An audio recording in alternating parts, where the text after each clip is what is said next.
The Path of Prosperity. Chapter 3. The Way Out of Undesirable Conditions. Here is David's testimony. For I was envious at the foolish when I saw the prosperity of the wicked. Their eyes stand out with fatness, they have more than heart could wish. Verily I have cleansed my heart in vain, and washed my hands in innocence. When I thought to know this, it was too painful for me, until I went into the sanctuary of God. Then understood I their end. The prosperity of the wicked was a great trial to David, until he went into the sanctuary of God, and then he knew their end. You likewise may go into that sanctuary. It is within you. It is that state of consciousness which remains when all that is sordid and personal and impermanent is risen above, and universal and eternal principles are realized. That is the God state of consciousness. It is the sanctuary of the Most High, when by long strife and self-discipline you have succeeded in entering the door of that holy temple. You will perceive, with unobstructed vision, the end and fruit of all human thought and endeavor, both good and evil. You will then no longer relax your faith when you see the immoral man accumulating outward riches, for you will know that he must come again to poverty and degradation. The rich man who is barren of virtue is, in reality, poor, and as surely as the waters of the river are drifting to the ocean, so surely is he, in the midst of all his riches, drifting towards poverty and misfortune.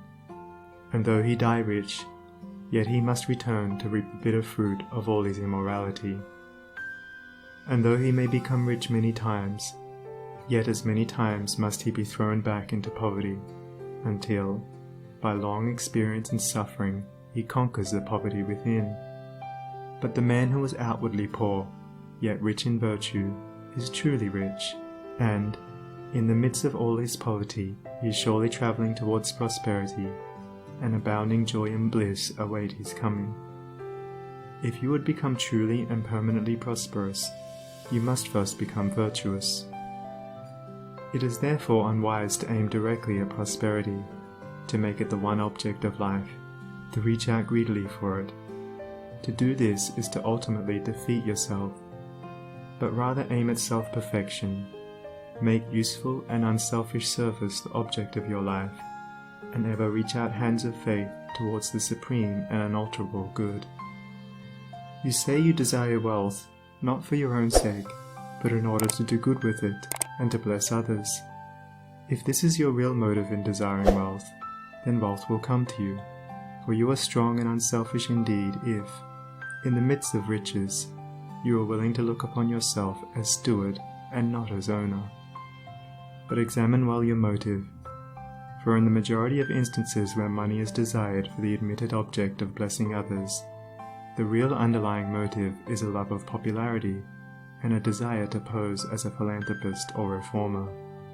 If you are not doing good with what little you have, depend upon it, the more money you got, the more selfish you would become, and all the good you appeared to do with your money, if you attempted to do any, would be so much insinuating self-laudation. If your real desire is to do good, there is no need to wait for money before you do it. You can do it now, this very moment, and just where you are. If you are really so unselfish as you believe yourself to be, you will show it by sacrificing yourself for others now. No matter how poor you are, there is room for self-sacrifice, for did not the widow put her all into the treasury? The heart that truly desires to do good does not wait for money before doing it, but comes to the altar of sacrifice and, leaving there the unworthy elements of self, goes out and breathes upon neighbor and stranger, friend and enemy alike, the breath of blessedness. As the effect is related to the cause, so is prosperity and power related to the inward good, and poverty and weakness to the inward evil. Money does not constitute true wealth, nor position, nor power, and to rely upon it alone is to stand upon a slippery place. Your true wealth is your stock of virtue, and your true power the uses to which you put it. Rectify your heart, and you will rectify your life. lust, hatred, anger, vanity, pride, covetousness, self-indulgence, self-seeking, obstinacy.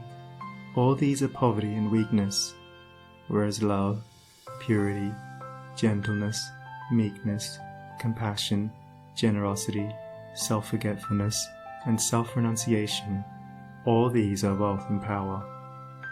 As the elements of poverty and weakness are overcome, an irresistible and all-conquering power is evolved from within, and he who succeeds in establishing himself in the highest virtue brings the whole world to his feet. But the rich, as well as the poor, have their undesirable conditions, and are frequently farther removed from happiness than the poor. And here we see how happiness depends, not upon outward aids or possessions, but upon the inward life. Thank you for watching. Don't forget to subscribe, share and like the video. Let me know in the comments if you liked it. See you on the next video.